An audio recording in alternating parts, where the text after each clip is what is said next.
buenas amigos, sean todos bendecidos y bienvenidos una vez más a este su programa Fe y Razón, un programa que está dedicado a llevarles a ustedes temas de análisis que tienen que ver con la historia, la filosofía, la teología, la ciencia, pero sobre todo fundamentados en la palabra de nuestro Señor Jesucristo. Y hoy tenemos un tema muy interesante y de hecho muy importante que regularmente en los círculos académicos de debate y también en los círculos de la defensa de la fe, la apologética, se tiende a utilizar este tema para que los cristianos que estamos comprometidos con llevar la palabra de nuestro Señor Jesucristo, hagamos defensa de los valores cristianos. Y es el tema de la justicia de Dios. Y para eso tenemos con nosotros a nuestro invitado, el pastor Víctor Medina, quien nos va a ayudar a hacer un análisis profundo de el tema que vamos a tocar, que es la justicia de Dios. Pastor, bienvenidos una vez más. Carlos, gracias. La verdad que no pensé que nos íbamos a ver tan pronto después de aquella perorata de 1 hora sobre historia de la iglesia. Muy buen programa, Víctor. Bueno, yo me muy alegro y espero que así haya sido y me siento muy distinguido de que tú me invites y este público selecto que yo sé que lo sigue a ustedes. Gracias por acompañarnos en este transcurso, en este tiempo, y a la República Dominicana y fuera de aquí, que la gente está pendiente de lo que estamos haciendo. Una vez más, gracias, Carlos. Sí, Víctor, tú sabes que este tema a mí me llama mucho la atención en cuanto a la defensa del Evangelio. Tú sabes que los apologistas, los evangelistas, los pastores, siempre tienen que estar prestos a dar respuestas muy contundentes y claras con relación a lo que establece la palabra de nuestro Señor Jesucristo. Y uno de los temas más controversiales es el cómo Dios establece justicia en la humanidad. ¿Cómo nosotros podemos hacer una introducción, Víctor, para nosotros poder entender desde el criterio de nuestro Señor, es decir, desde sus características, que es justicia, amor, misericordia, templanza, todo lo que representa a nuestro Señor? ¿Cómo nosotros podemos hacer una introducción de este tema?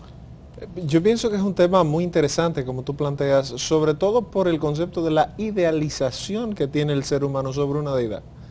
Yo creo que es un problema antropológico, más bien de cómo el hombre fabrica en su mente. Decía Calvino que el corazón del hombre es una fábrica de ídolos, y cuando tú tienes este abordaje, no solo de Calvino, sino de lo que la historia nos data, te vas al siglo XIII, al siglo VIII antes de Cristo, IX, y tienes ahí la confección de lo que conocemos como la Ilíada de la Odisea. Tienes ahí los textos de Hesíodo sobre la teogonía.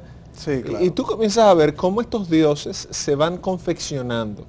¿Cómo eran los dioses olímpicos? Eran dioses caprichosos, eran dioses que respondían a su soberbia ególatra y tenían conflictos y pugnas por cosas que son muy humanas. Entonces el aspecto legendario en esas narrativas es el hombre transcribiendo atributos en dioses que evidentemente ellos creaban para su propia satisfacción. Más adelante tú tienes, ya yéndonos a la época de la incursión del cristianismo como tal, tienes entonces ahora el debate del judaísmo con cómo el judío percibe al Sidkenu, ¿verdad?, al que hace justicia, cómo el griego percibe la justicia. Y ese fue un debate de crear un puente para poder describir a Dios en cuanto a la justicia. Entonces, si tú planteas el tema de la justicia, depende de qué ángulo antropológico tú lo veas, desde qué punto social tú lo veas, porque no en todos los lugares la justicia es ejercida de la misma manera. Yo pienso que debemos partir de lo que el texto nos da como interpretación a atribuirle a Dios como justicia. Tú vas al hebreo, al Antiguo Testamento, y en el hebreo la palabra justicia tiene una acotación que habla de norma también. Y te vas al griego del Nuevo Testamento y aún la traducción griega, la Septuaginta, la traducción griega del Antiguo Testamento, utiliza palabras como daikos o daikillín, y son palabras que te hablan a ti de un conjunto de normas éticas que van a viabilizar que las cosas actúen con rectitud de acuerdo a la norma planteada. Correcto. Entonces ahí ya es un debate un poquito más profundo. En cómo Dios gobierna el mundo, que es tu pregunta, yo pienso que hay una norma que vemos en la Escritura a la cual Él se va a apegar y va a regular el mundo, sus habitantes, con la misma norma. Yo no creo que haya un problema con la aplicación de la norma de Dios. Yo creo que hay un problema con quienes aplican la norma de Dios. Correcto. Porque ahí viene el tema exegético y el tema hermenéutico. O sea, por un lado tú tienes la verdad del texto, o sea, y la labor del apologista, del predicador, del laico, del lector es, ok, este texto lo tengo aquí, dice que Dios mandó a matar a la tribu de Amalek.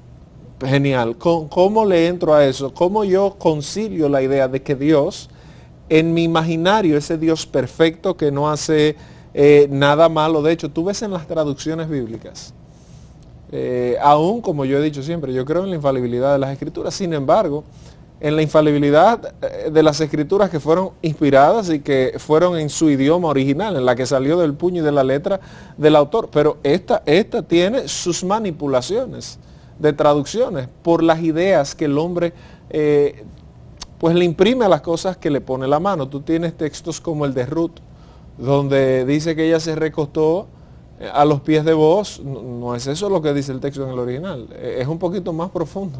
Correcto. Sexualmente hablando. Tú tienes textos como en Primero de Reyes 18, en la batalla en el monte, donde el hebreo traduce defecar, palabras que fueron utilizadas por Cristo.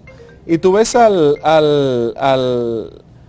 autor y ves al traductor quitando esas cosas porque creamos esa deidad en nuestra mente que es impoluta.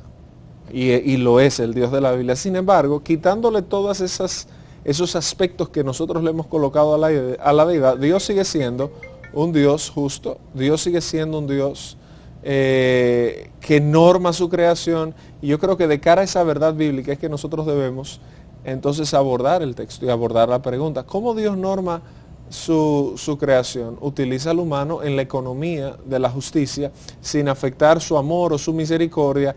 ¿Y cómo entonces le entramos al debate de mandó a matar a los amalecitas, sacrificó a su único hijo, mandó a acabar con ciudades y pueblos? ¿Cómo entendemos eso en el siglo XXI?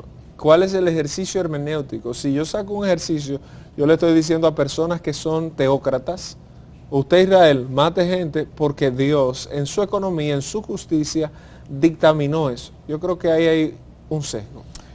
¿Tú piensas que es un sesgo en función de la interpretación actual? Totalmente. O vamos a decir dentro de un tiempo relativamente no muy lejano? Porque tú mencionas, por ejemplo, las traducciones que se hicieron y por lo tanto esas traducciones reflejan quizás el sentir de la persona que traduce y el lector que la recibe. Ahora, a mí me gustaría, Víctor, es entender cómo en función de la justicia de Dios, el ser humano debe establecer subjetividades, porque la justicia de Dios es absoluta. Es decir, por encima de Dios no puede haber una justicia, sino que Dios es la fuente de justicia. Por lo tanto, cualquier hecho que Dios sentencie es porque Él es el supremo dador de esa justicia. Totalmente, en quien no hay maldad. Y correcto. Ahí tú tienes entonces una justicia divina perfecta. Una justicia que no está viciada por caprichos como los dioses olímpicos. Por eso trae a colación el capricho de esos dioses que se conocían, que tenían superpoderes y que entonces podían ejercer una hegemonía sobre la creación. En el caso de Dios, todo lo que va a provenir de Dios, y quiero decirte que eso es una afirmación teológica, eso no es una afirmación absolutista. ¿Por qué? Porque yo creo eso, creo que tú lo crees, pero no podemos imponerlo totalitariamente. Creo que el texto muestra la equidad y la justicia de Dios, que todo lo que se deriva de Dios en función de sus acciones vienen de un corazón santo o de una retribución normativa a una falta de su mano. Fíjate que en el siglo XVIII y siglo XVII el deísmo cobró mucho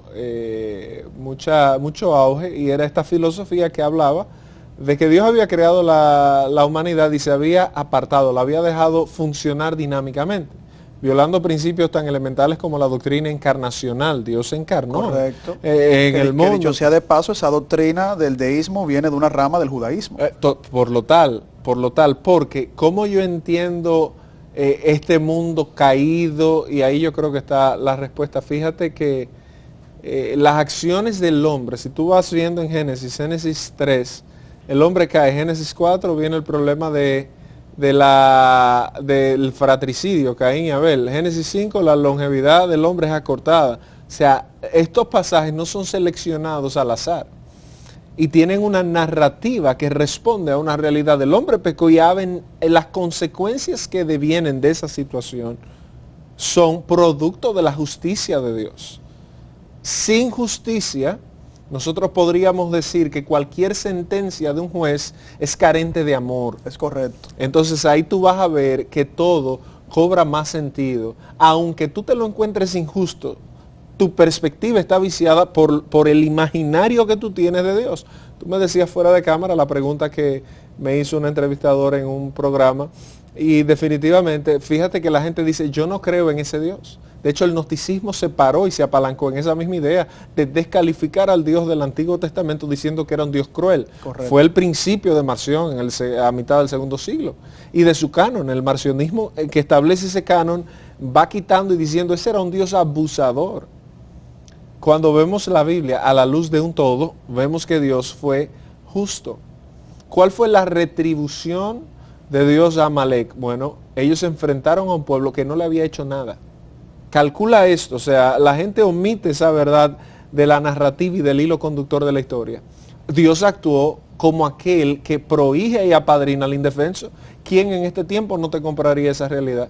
Sin embargo, es muy fácil leer, Dios mandó a matar a Amalek en el libro de Samuel. Exacto. Es muy fácil usted leer, pero vete a Éxodo 17, estudia un poco, un pueblo que venía siendo perseguido, que estaba en el desierto. ¿Por qué los amalecitas le salen al encuentro? Dios va a decir, no te preocupes, vas a tener tu retribución, porque por saquear, por robar, por afectar a un pueblo, por violar a un pueblo indefenso, sin armas.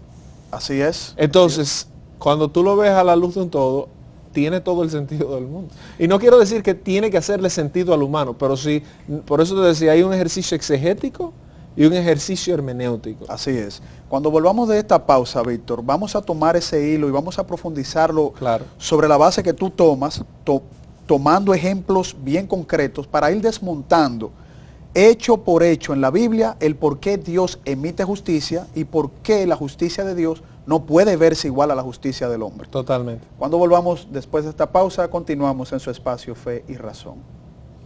Interesante tema.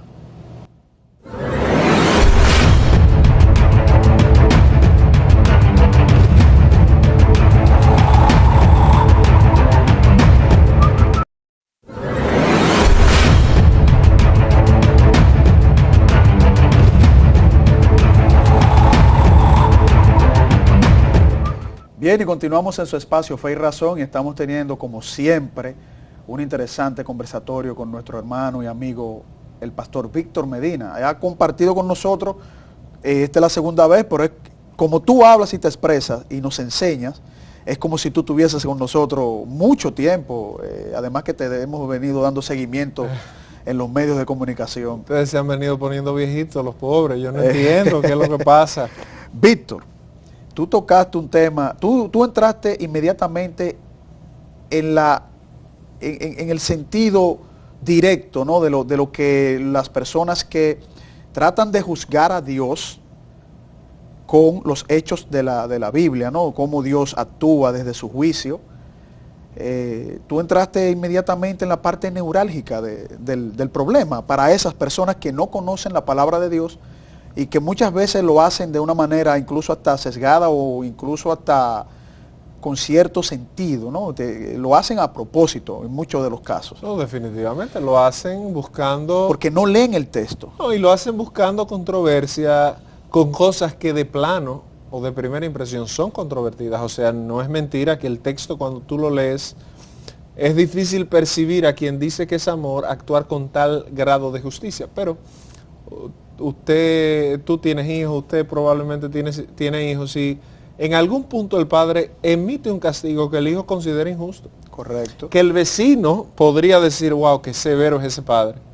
Y en el caso de Dios, porque en el caso del padre puede haber seguro hay algún condicionamiento de pecado, En el caso de Dios debe haber un referente de norma, de moral. Fíjate la palabra norma, que es muy parecida a la palabra regla o canon, pues Dios es ese estándar de justicia al cual nosotros miramos. ¿Y qué es lo que más refleja a Dios?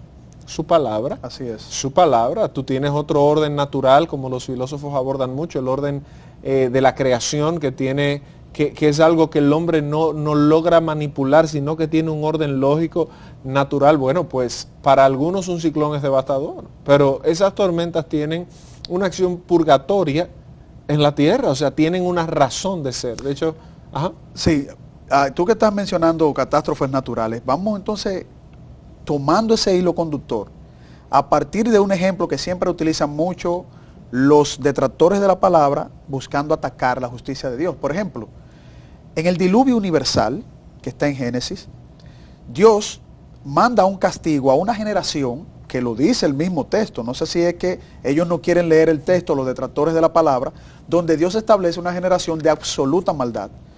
Ya tú te puedes imaginar el Dios creador del universo, el Dios dador de la moral, el Dios que es justo y puro, establecer en una generación un término tan fuerte y categórico como una generación de absoluta y extrema maldad. Mira, Dios envía ese castigo, ¿cómo uno pudiera evaluarlo? El punto álgido del tema a veces no es la justicia de Dios, porque filosóficamente el ser humano a veces divaga un poco con ese tema y es vacuo. Ahora, cuando tú hablas del amor de Dios, es lo que entra en conflicto con el hombre. ¿Cómo un Dios tan amoroso puede actuar así? Exactamente. O sea, no es tanto la justicia, sino la acción severa de Dios, cómo es compatible con el amor. Y te ponía el ejemplo del vecino, porque yo puedo ser vecino tuyo y mirar desde fuera y decir, oye, ese Carlos es un abusador. Literalmente, mira cómo ese muchacho está en esas condiciones, pero tú no conoces la intimidad, tú no conoces la interioridad, tú no tienes el grado, nadie va a amar a su hijo más que su padre. Correcto. Tocando el punto del diluvio, fíjate que Génesis 6:5 lo dice claramente, y vio Jehová la maldad, que la maldad de los hombres era mucha en la tierra y que todo designio de los pensamientos del corazón de ellos era de continuo solamente el mal, y se arrepintió Jehová de haber hecho hombre en la tierra y le dolió en su corazón y dijo Jehová, raeré de sobre la faz de la tierra a los hombres que he creado, desde el hombre hasta la bestia y hasta el reptil y las aves de los cielos, pues me arrepiento de haberlos hecho, pero no he hallado gracia delante. Entonces ahí aplica el amor y la misericordia. No solo que aplique el amor y la misericordia, definitivamente, Noé no era más especial. De hecho, cuando Noé se desmonta del arca, que es una de las cosas que hace, pecar. Exacto. Y de una forma interesante, o sea, de una forma, yo no voy a simplificarlo, pero pecó. Por lo menos a Dios no le agradó y sus hijos tuvieron que cubrir su desnudez. El tema es que ese que halló gracia, lo primero que hace es cometer un error. Entonces, eso te dice a ti que no fue por lo perfecto que era, sino por la gracia que había hallado en Dios, lo cual te va anticipando a ti lo que es una salvación por gracia, por encima de la capacidad que tú tengas de tú mismo salvarte o de tu capacidad de obrar bien. No es que Noé tendía a obrar mal, pero podía obrar mal. Correcto. Y en este caso obró mal. Si tú te vas a Lucas 18, fíjate que una de las porciones de Lucas 18 habla de la parábola del fariseo y el publicano. Los fariseos y los publicanos, habían unos que se consideraban justos a sí mismos. Y podríamos hablar más adelante de entonces la doctrina de la justificación, que lo vemos en Romanos 1, el justo por la fe vivirá. La justicia de Dios se revela por fe y para que se cumpla como está escrito, que el justo por la fe vivirá. Sin embargo, en el texto de Génesis, es importante ver que el corazón del hombre tendía al mal. Finalmente, el anticipo, según algunos cálculos, Noé dura 100 años aproximadamente. Correcto. Alertando, advirtiendo de esta catástrofe, y la gente queda a la intemperie, queda, como diríamos coloquialmente, a la brigandina, la gente hace lo que quiera, pues viene la consecuencia. Correcto. En nuestro país, ¿qué hace falta? Un régimen de consecuencias. Entonces no podemos cuestionar a Dios cuando hay un régimen de consecuencia, porque nosotros estamos... Y una aplicación de la justicia por eso. Totalmente, porque estamos cuestionando como aquel que filosofa de si la fiebre está en la sábana o no. Definitivamente no está en la sábana, no está en que se aplicara la justicia. Está correctísimo que la justicia se aplicara y respectivo a que yo considere el tamaño del castigo como grande. Lo que mandaba el régimen de consecuencias es que por encima del amor, fíjate que el texto utiliza las hijas de los hombres y los hijos de Dios. O sea, hay muchas... Había toda una depravación que se pudiese decir de continua maldad. Claro, pero hay muchas teorías derivadas de si eran gigantes o no. El tema no es ese, el tema es que el epíteto que utiliza es hijos de Dios. O sea, exactamente. O sea, el amor de un padre por un hijo lo puede llevar muchas veces a cegar su condición de justicia. Pero anticipa el diluvio y vete a los capítulos anteriores. Los primeros humanos en la tierra han pecado y Dios ha actuado con justicia. Y con misericordia. Ambos. O sea, uno de los principios también en teología es que Dios nunca niega sus atributos. Sus atributos no entran en conflicto entre sí. O sea, tú ves el amor de Dios caminando en paralelo con la justicia de Dios. Ves la misericordia de Dios caminando en paralelo con la soberanía de Dios. O sea, y su santidad y todo. Definitivamente hay tensiones que nosotros no somos capaces de explicar. Tensiones que podemos ver entre una severa justicia y un profundo amor. O sea, son cosas paradójicas, no incongruentes, paradójicas. Entonces yo creo que, yéndonos al diluvio, que es un caso interesante y que no solo en la Biblia se registra, sino hay, tú que eres apologista, sabes que hay otros escritos muy parecidos al diluvio. Claro, del Génesis, los escritos sumerios, babilónicos, que hablan de ese periodo que pasó la humanidad. Pues es interesante ver cómo el texto bíblico que va dibujando el carácter de Dios desde el Génesis hasta el Apocalipsis se detiene a entender que el evento vino como un castigo de Dios para aquellos hombres que se le había dado todo y lo menospreciaron. Que esa es la parte de la historia que no se cuenta. Es muy bueno decir, Dios mandó a que la humanidad se consumiera y muchos dicen, ¿y para qué la creó? Bueno, pero es que eso no responde el problema. Esa pregunta es como una falacia ad hominem. O sea, eso no resuelve el tema y te estás yendo a cuestionar algo que no es el foco del debate. El tema claro es que Dios creó un mundo perfecto y le dio todas las oportunidades al hombre. Así es. Y el hombre desaprovechó todas las oportunidades.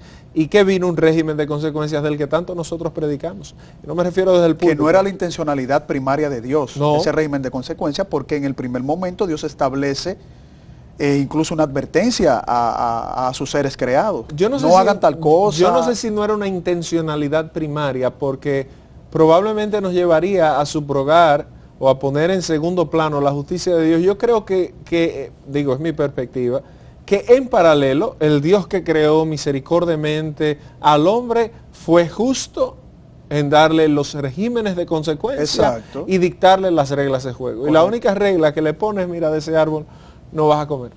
Exactamente. Entonces actúa con justicia. E injusto hubiera sido aquel que te castigue por algo que tú no sabías, como pasa en muchos lugares. Correctísimo, Víctor. Entonces, tú sabes también que en la parte de la historia del pueblo de Israel se ve mucho la desobediencia y también la aplicación del juicio de Dios a ese pueblo. Cuando nosotros volvamos de esta pausa, me gustaría también desarrollar un poco el cómo Dios aplica justicia, ya conformando la nación de Israel. Obviamente que todo iba a ser sombra de lo que había de venir, la salvación por gracia, a través de nuestro Señor Jesucristo, pero se ve una clara evidencia que en el desarrollo de la nación de Israel también dio el Señor todas las prerrogativas para que la nación se conformara desde un punto de vista de la santidad del Dios que estaba rigiendo esa nación, o que iba a proyectar esa nación hasta la venida del Mesías. Porque las Escrituras hablan claramente cuando Dios establece los caminos que le da a la nación. Mira, aquí te pongo el camino de la muerte y de la vida, elige el camino de la vida. O cuando en Jeremías Dios dice, ¿acaso quiero yo la muerte del impío y no que se arrepientan de sus malos caminos? Es decir, Dios siempre va poniendo, lo que tú muy bien planteas, todas esas condiciones para que el ser humano se rija por el camino de la justicia, que en definitiva es el camino del origen de nuestro Señor. O sea, es Dios quien da ese camino de justicia. Totalmente. Cuando volvamos después de esta pausa, continuamos en este interesante conversatorio, hermanos.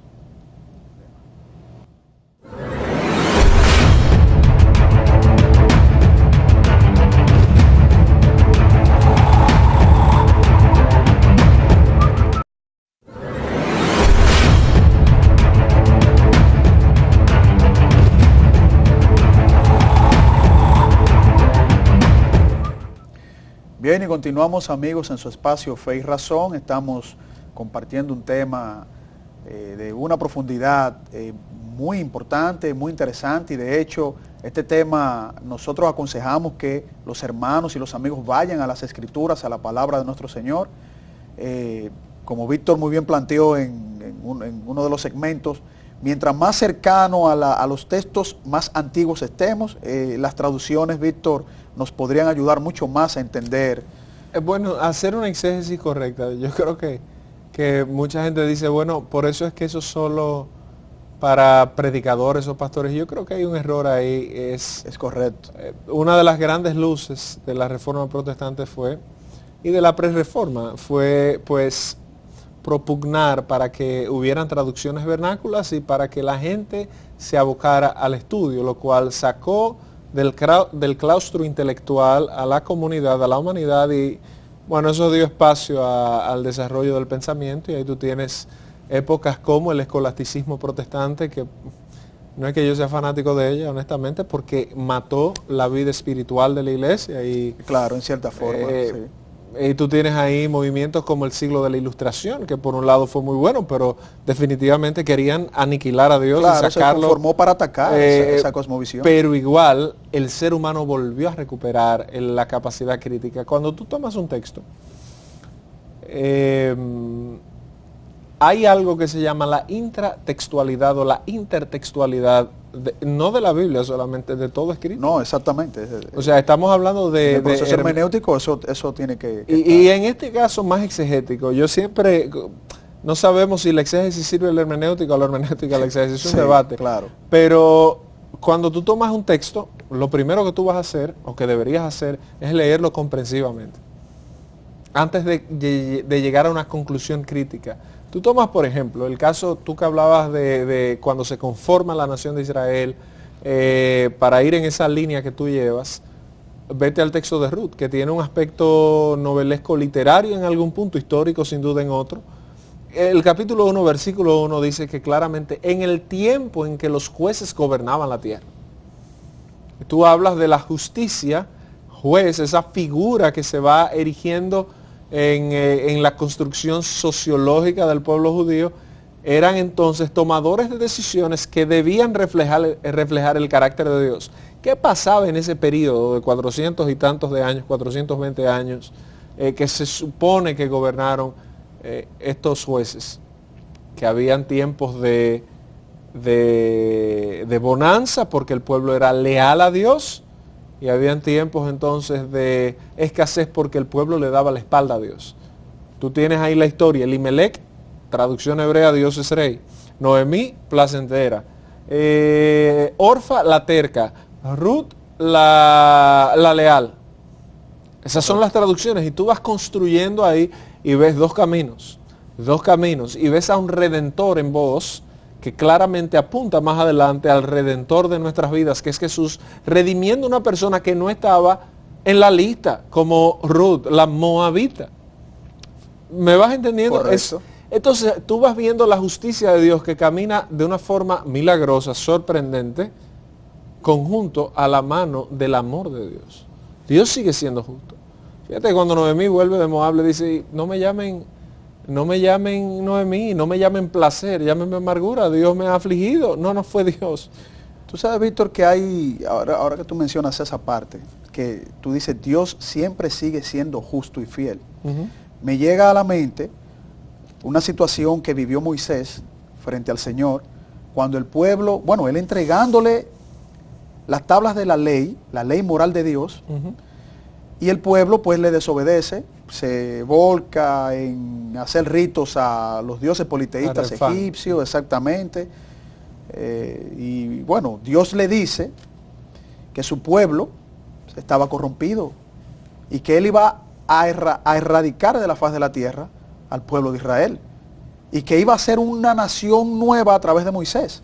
Moisés obviamente le suplica, le dice que no, que van a decir los vecinos, los egipcios, los babilónicos, qué van a decir esos pueblos que vieron la maravilla de la liberación del pueblo de Israel ante la nación más poderosa de la tierra en ese momento, que eran los egipcios. Dios utiliza la justicia, pero también utiliza la misericordia.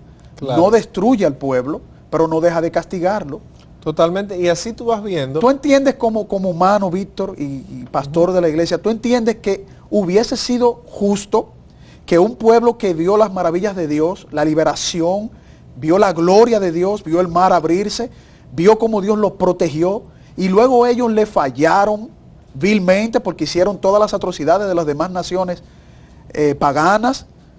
Hubiese sido justo que Dios hubiera erradicado esa nación de la tierra. Mira, en mi justicia sí, pero cada vez que a mí se me asoma un pensamiento de ese tipo, yo digo, bueno, pero yo he sido peor que ellos.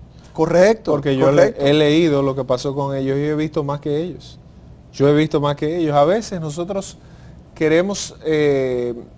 Ahora extrapólalo a todas las naciones del mundo que siguen vigentes, desobedeciendo a Dios y están ahí. No, claro, ahí está la misericordia y la justicia. Totalmente, y el sol sale para buenos, para todos, para buenos y malos. Pero volviendo sobre lo que tú comentabas, me llega a la luz la reflexión de que nosotros, fíjate que el juicio está inherente, intrínseco al ser humano, porque juzgamos a esta gente cuando leemos el libro de Éxodo, cuando leemos el libro de los jueces y decimos, pero esta gente son bárbaras. Pero ¿y nosotros? Todos los días. ¿Y usted? Todos los días. Sí, los cananeos en esa época. Pero nosotros somos peores. Nosotros también. Peores, correcto. Porque tenemos una sociedad diferente, un mundo más abierto, independientemente de que nos quejemos. Y nosotros le damos la espalda a Dios todos los días. Así es, Víctor. Todos los días. Entonces, decía un viejo político de este país que los ingratos no tienen memoria. Nosotros somos personas malagradecidas. Fíjate que en Deuteronomio Dios le dice al pueblo, cuídate, Deuteronomio 6, 8, 9, 10, cuídate de no olvidarte de hacia dónde Jehová tu Dios te ha traído. Nosotros lo primero que hacemos es que nos da amnesia selectiva. Oye, tú y yo estamos aquí, estamos bien, estamos frente a cámaras, porque a Dios le ha placido no tomar en cuenta nuestro pecado y actuar con misericordia en nuestra vida. Entonces, ¿cómo nosotros nos volvemos pregoneros? No de un Dios justo, sino de un Dios que te erradica. Es que no lo hemos visto. Ahora, ¿tiene la patria potestad de hacerlo? Perfectamente. ¿Tiene el acta para hacerlo? Definitivamente. ¿Qué opera en esa negociación y en esa transacción? El amor de Dios. Así es. Pero eso no lo exime a él de actuar con justicia. ¿Cuántas veces no hemos sido disciplinados por Dios mismo? Entonces, no es un ejercicio fácil. Tú mencionas el dilema de Moisés y de Dios, y si no te vas conmigo, yo no voy. Y el texto bíblico utiliza muchos antropomorfismos, o sea, formas humanas para describir ese diálogo y ayudar a la comprensión del humano. Porque, muy particularmente, yo no creo que Moisés tuviera la capacidad de concienciar a Dios y decirle, oye, men. Bueno, pero es lo que dice el texto. Pero eso es un antropomorfismo para la comprensión de la lectura, porque definitivamente Dios es 1.000.000 de veces más sabio, veces que Moisés. Entonces no va a actuar iracundamente e irasciblemente frente a las circunstancias. Sería entonces humanizar más de la cuenta a Dios. Ahora, lo que el autor sí estaba haciendo era humanizándolo. Entiende el concepto donde, es lo que me parece que el autor está buscando, entiende el concepto donde el hombre que se humilla ante Dios recibe perdón y recibe justicia. Segundo de Crónicas 7, si se humillare mi pueblo sobre el cual mi nombre es invocado y orare y se arrepintiere de sus malos caminos, entonces yo iré desde los cielos, perdonaré sus pecados y sanaré su tierra. Y Jesucristo lo dijo también, cuántas veces llamó al pueblo como una gallina llama a sus polluelos. Exactamente. Y no hicieron caso. Exactamente. En ese sentido. Entonces lo que tú ves es a un Dios que ejerce una justicia inexpugnable, incuestionable, pero a la par ejerce una misericordia impresionante. Correcto. Una misericordia que nos deja perplejos y nos llama a reflexión de, wow, Dios, o sea, tú estás... Es que hay un perfecto balance entre misericordia y justicia. Un perfecto balance entre la misericordia y la justicia. Calcula esto. Como dice Romanos, ¿acaso osa alguno enviar a un bueno a morir o a un justo a morir por los pecadores? En el hipotético y remoto caso lo haría por una gente buena o por su amigo. Correcto. Estoy parafraseando el texto. Correcto. Pero lo ha hecho por malos. ¿Y en qué grupo estamos nosotros? En el grupo de los malos. Esa parábola de las fiestas de bodas, ese tipo de parábolas hablan claramente, aparte de la nación de Israel, de cómo los gentiles y cómo el ser humano, llevémoslo fuera del gentilicio, llevémoslo a lo que nosotros somos, los humanos, hemos visto lo que Dios ha hecho y nos apartamos. Hablamos de catástrofes. Tú hablabas de catástrofes geológicas. Fruto de la consecuencia del desorden sistémico que trajo el pecado a la creación. En prima facie. En segunda fase, tú tienes a un ser humano que hostilmente vive agrediendo a la naturaleza. Así es. Entonces, hemos perdido, hay un libro muy bueno de Francis Schaeffer, que fue un apologista también, sobre el principio del creyente y la ecología, o la ecobiología. ¿Cuál es la ética del creyente frente a la creación? Fíjate que nosotros somos tan ascéticos en algunas cosas y tan, como aquel siglo de oro español, donde tú ves poemas de Teresa, de muero mientras siento que no muero porque desearía partir contigo, místicos, ¿verdad? El famoso movimiento de los místicos españoles, y desconocemos la realidad de la creación que se nos ha dado. Dice la Biblia que todo lo que Dios creó es bueno. Esta creación es buena. Esta creación es buena. Disfrutarla con mesura no es malo. Así es. Porque es entonces darle la espalda. Y hay una discrepancia. Justo González trata mucho acerca de ese tema, de cómo nosotros nos hemos divorciado del mundo material porque hemos llegado a una sobreespiritualización de las cosas. Y tú dices, bueno, ¿qué tiene que ver eso con la justicia? Algo muy básico. Lo que usted siembra lo cosecha. Y el ser humano ha sembrado las catástrofes biológicas, el calentamiento global y todo eso, y vamos a pagar y estamos pagando consecuencias. Fíjate que por un lado es una norma establecida por Dios como una huella digital en su creación. Correcto. Pero por otro lado es la creación misma respondiendo a su diseño perfecto de causa y consecuencia. Y las escrituras lo mencionan también. Lo advierten. Pasa con las pestes, las enfermedades. La gente dice, ¿cómo es posible que haya tanto mal en un mundo que Dios creó? Bueno, ¿y quién lo ha producido? El corazón, ahí lo que tú decías, ese pecado sistémico del hombre, nosotros propendemos al mal. Romanos 3:10, no hay injusto ni a uno. En ese mismo diálogo que viene hablando el apóstol, el capítulo 2 dice, pero tú quién eres que juzgas, si en lo mismo que tú juzgas a otro te condenas a ti mismo. Entonces fíjate cómo se va hilvanando esa idea hasta que llega al capítulo 5 y dice, esta creación gime. Aquí hay un problema. El capítulo 8 también. Entonces, estamos cosechando lo que hemos venido sembrando. Así es. Y vamos a seguir cosechando lo que sigamos sembrando. Pestes como la peste bubónica, pestes que acabó con la 3/4 parte de Europa en el tiempo que, el siglo XIV, siglo XV. Tú tienes problemas como el ébola, tienes problemas como el VIH, tienes problemas como el cáncer. ¿De dónde se derivan eso? ¿Eso vino de la nada? La respuesta es no. Correcto. Y quiero para darte espacio, a que nos vayamos a una pausa, solo ponerte en perspectiva esto. Hay gente que me ha dicho en programas de televisión, usted está equivocado. Déjeme decirle que el cáncer no es el resultado del ejercicio natural del hombre. Yo no soy médico y no entraré en esos debates, mejor dejaría que tú entrevistes a un médico, pero generalmente es multifactorial el tema del cáncer, cigarrillo, Es correcto, alcohol. hay una incidencia epigenética que lo produce. Pero eso está demostrado científicamente. Pero ponlo al margen. Si te vas al Génesis, la forma de Dios acortar los días del hombre no queda descrita. Lo que Dios dice es, acortaré los días del hombre. Así O es. sea, el resultado del pecado, por más cruel que suene, ha sido que nosotros de una forma u otra tendremos que partir de este mundo en algún momento. Así es.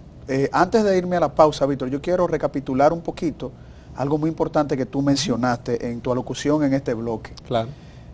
Tú estás dando a entender de que el ser humano realmente merece la justicia de Dios. Es decir, nosotros en pecado, como hemos estado atacando la misma naturaleza, la creación de Dios, nosotros yéndonos en contra de esa ley moral de Dios para merecer un justo castigo, lo que nosotros podemos concluir es que Dios en su misericordia no nos ha destruido por su amor. Totalmente. Porque nosotros merecemos ahora mismo no estar en existencia. No, sin duda. Si fuese por la justicia de Dios solamente y por todas las cosas que los seres humanos hacemos en contra de su amor, de su ley moral, nosotros no merecemos estar ni siquiera en plena existencia y viviendo. Totalmente, totalmente. Yo creo que esa es la máxima expresión del amor de Dios. Y a veces confundimos justicia con maldad y no vamos a justicia como la equidad de Dios en su economía para con el humano. Dios es justo y a nosotros vamos a protestas, se hacen protestas y proclamamos y pregonamos y sugerimos y reclamamos un sistema justo en todos los aspectos. ¿Cuál es la referencia de la justicia? Hoy en día en un mundo posmoderno donde no hay verdades absolutas o donde suponen no haber verdades absolutas. Suponen ellos. Tú dices, bueno, pero ¿cuál es el estándar de la verdad o de la moral o de la justicia? Porque al final justo para mí es lo que yo entiendo que para mí es y punto. Correcto. Y entonces hay un referente y cuando tú vas a las escrituras tú ves a una persona sentada sobre su trono juzgando con equidad a un humano al que le ha trazado normas, que de ahí vuelvo y reitero, sale esa palabra y esas normas son convenientes para el humano. Si tú analizas muchos jueces, lo primero que hacen es establecer en algunos casos normas convenientes para sí mismos. Dios ha establecido normas convenientes para la humanidad. Si tú estudias Levítico completamente, aunque ya eso sería un problema hermenéutico aplicarlo en nuestro tiempo y en nuestra época, pero para el tiempo en el que se dio son leyes cívicas, leyes higiénicas, leyes morales, claro, leyes que le daban condiciones al pueblo que se estaba conformando, que no era todavía una nación. Y un pueblo que estaba bajo desobediencia también. Bajo desobediencia y bajo un esquema de si durase, yo no creo que los números cuadren para que se diga que duró más de 400 años, pero el tiempo que durara el pueblo en Egipto fue suficiente para cambiar su mentalidad, para cambiar su cultura. Correcto. Y todas estas leyes levíticas, por ejemplo, aún los mismos tatuajes de la época, que eran inscripciones a los muertos, vienen de las necrópolis. Exactamente. Vienen de la cultura. Entonces es un proceso de purgación para que te parezcas al Dios que te ha rescatado. Y yo creo que queda claro.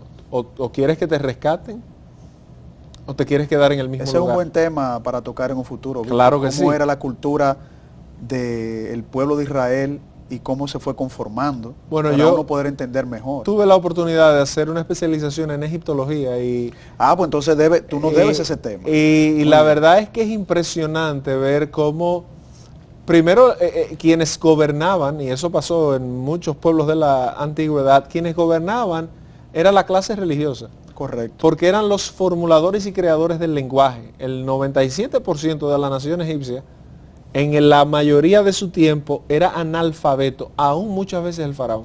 Así es. Y eran los sacerdotes los que educaban a la casta familiar, a la casta faraónica, y tú ves la conformación del lenguaje del sinué, que en ese tiempo se utilizaba, los jeroglíficos que eran más pictográficos y religiosos. Pues el pueblo de Israel viene de ese contexto. Pero guárdanos eso para una próxima entrevista, Víctor. Con mucho gusto. Y cuando volvamos de esta siguiente pausa, que es la última, vamos a entrar entonces un poquito de lleno en esta última pausa, en este último bloque, sobre la conformación y la consumación ya final establecida de la justicia de Dios, la misericordia de Dios y la gracia de Dios a través de su Hijo Jesucristo. Amén. Cuando viene al mundo ya a consumar, como él muy bien lo dijo en la cruz, consumado es, ¿no? Toda esa justicia y esa misericordia para darnos por gracia la salvación inmerecida de nosotros. Vamos a entender esa parte de la justicia. Con mucho gusto. Cuando volvamos en su espacio Fe y Razón, retornamos, amigos.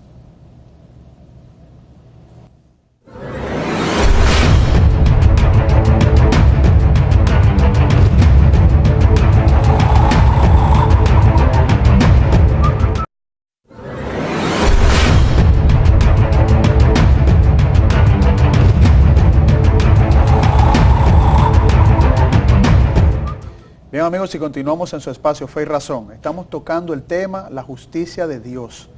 Y en este último segmento te decía, Víctor, que sería bueno entonces hacer un pequeño análisis ya de la consumación de la justicia de Dios a través de la misericordia por el sacrificio de nuestro Señor Jesucristo.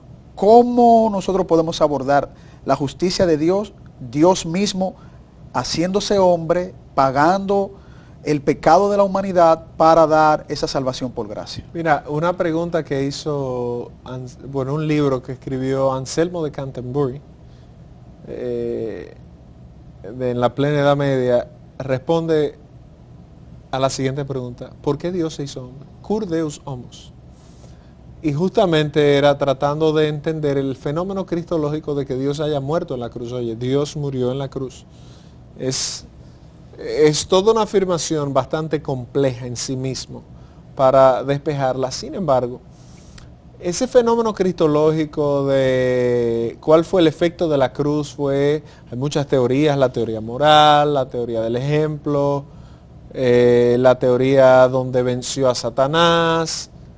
Yo creo que de todas podemos coger un poco. Sin embargo, la que más sentido tiene es aquel elemento donde la justicia de Dios se hace claramente evidente en Cristo, y solo esa ofrenda que viene a ser una propiciación, 1 Juan 2.2, que Él propició los pecados nuestros y de toda la humanidad. Esa propiciación, término que por cierto se usaba para indicar una ofrenda que se le daba a un Dios para aplacar su ira. Y fíjate que el Evangelio, según la carta a los Romanos, capítulo 1, versículo 18, después de Pablo haber dicho, el justo por la fe vivirá, dice, porque en el Evangelio de Dios la ira de Dios se revela. Correcto. O sea, y comienza a hablar frente a toda impiedad de los hombres. Correcto. Exacto. Y ahí tú vienes a ver el tema de el Dios justo está airado, alguien tiene que aplacar la ira y esa ofrenda tiene que propiciar y ser perfecta. Entonces tú vas a ver a Cristo como el Cordero. No es casualidad que para los hebreos era el Yom Kippur, o la fiesta de la Pascua, de la inmolación. No es casualidad que Juan diga en el capítulo 1, versículo 29, he aquí el Cordero de Dios, correcto, que quita el pecado del mundo. No es coincidencia entonces que ese Cordero Pascual estaba siendo inmolado casualmente o coincidencialmente en la cruz del Calvario. Pero lo más dramático del tema, lo más novelesco del tema, es lo siguiente: es su propio Hijo que está pagando, que está propiciando el pecado de hombres impíos como tú y como yo. Él está pagando y purgando ahí para que entonces en su justicia se cumplan dos propósitos básicos: la ira de Dios se aplaque y el hombre tenga opción, y número dos, que esa opción se convierte en salvación para nosotros. Así es. Hay un solo mediador entre Dios y los hombres, y es Jesucristo. Y por eso de ahí tú te vas al puente de la doctrina de la justificación, que para nosotros es la bisagra de la fe cristiana, es el elemento cardinal de la fe cristiana. Es que el hombre en sí mismo no tiene esa capacidad de ser tan justo. Tiene la capacidad de ser justo, pero no tan justo como para aplacar la ira de un Dios al que nosotros le debemos que le haya entregado todo al hombre y el hombre lo haya desechado. El hombre eligió su camino en el Edén por su libertad perfecta, no absoluta. Yo siempre he dicho, ni Dios ni el hombre tenían tal libertad absoluta. Eso no es cierto. Dios no puede pecar, Dios no se puede morir. Así Entonces es una libertad regulada a la perfección, tal cual la justicia, pues el hombre tenía esa misma libertad. Y el hombre eligió. Entonces cuando tú vas tejiendo todos los hilos, Yo creo que la justicia de Dios en Cristo se muestra en aquella célebre frase de Tetelestai, la sexta palabra de la cruz: consumado es. Ya la ofrenda está propiciada, el sacrificio ha sido acepto, la deuda está pagada. Varias acepciones de esa palabra en el griego. Así es. Entonces ahí tú dices, wow, el justo por la fe vivirá. Y ahí viene entonces Romanos 3, 19, todo el mundo está bajo la ley, bajo el pecado, bajo el juicio, pero Romanos 3, 23 te dice, mira, por cuanto todos pecaron, están destituidos de la gloria de Dios, versículo 24, recibiendo gratuitamente, o sea, gratuitamente, la justificación. Y verso 28 dice, bueno, concluimos pues que el hombre es salvo por la fe sin las obras de la ley. Es correcto. Y ahí tú comienzas a ver ese diálogo que empieza sobre la base. Romanos es una carta que responde a ciertas inquietudes y tensiones que habían entre dos grupos. Un grupo judaizante, legalista, y un grupo aparentemente más ecléctico y que no eran judíos, gentiles. Así es. Entonces Cristo es la expresión donde se conjuga la justicia de Dios, donde se cumple y se consuma la justicia de Dios.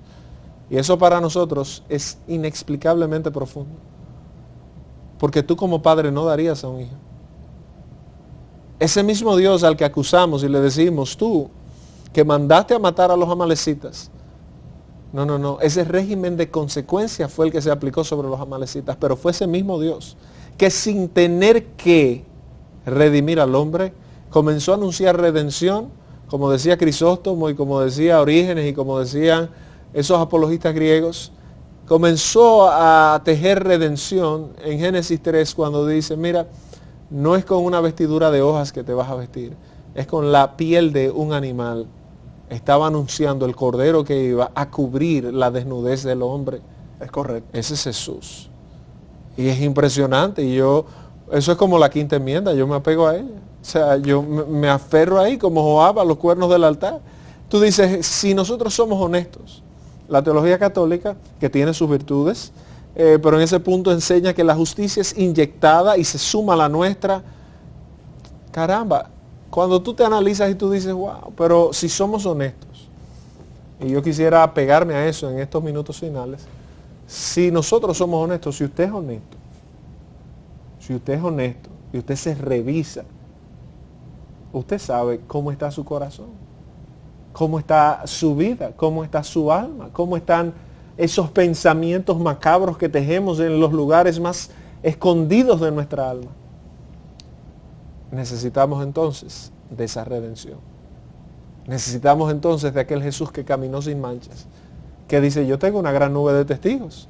Entonces, puestos los ojos en Jesús, autor y consumador de la fe. Así es. Esa es la fe del creyente, que en la obra del Calvario nosotros podemos descansar tranquilamente porque su justicia ha sido imputada sobre nosotros el día que creímos por fe en Cristo Jesús. De lo contrario, nuestro pecado, una cosa es limpiarlo y otra cosa es llenarlo. Y la doctrina de la justificación tiene dos aspectos. Y eso es algo forense. O sea, un juez con el mallete dice, eres libre o eres culpable. Eso es algo que se dictamina, que es externo. La salvación es quirúrgica porque es interna. Correcto. Pero la declaración de libertad o de culpabilidad la da el juez de acuerdo a su propia convicción. Esa libertad nos la dio Dios en la cruz del Calvario cuando dijo, ¿sabes qué? Colosenses 2, el acta de los decretos que nos era contraria fue anulada en la cruz del Calvario. El juez dictó que usted y yo somos libres. Eso no es licencia para el pecado. ¿Qué pues? ¿Viviremos en el pecado para que abunde la gracia? En ninguna manera. O sea, la carta a los Romanos es un manantial sobre esa justicia expresada en amor, que yo le invito a la audiencia y me invito a mí mismo a recordarla y a vivirla. Así es, Víctor.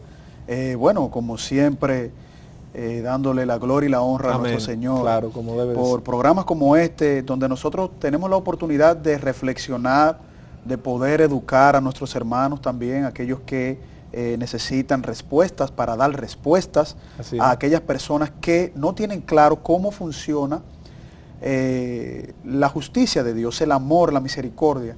Y hemos visto en tu alocución de que efectivamente nosotros recibimos lo que no merecemos. Totalmente. El amor de Dios y su misericordia, porque en una primera instancia nosotros somos culpables, estamos bajo condenación, Totalmente. estamos bajo el justo juicio de Dios, Totalmente. pero Él nos da el camino a través de su Hijo Jesucristo para nosotros ser salvos si nosotros escuchamos su voz en nuestra mente y en nuestro Amén. corazón y le abrimos nuestro corazón a Así Jesucristo. es. Hermanos, para nosotros ha sido un privilegio haber compartido con ustedes, esperándoles la próxima semana. Que Dios les bendiga y nos veremos.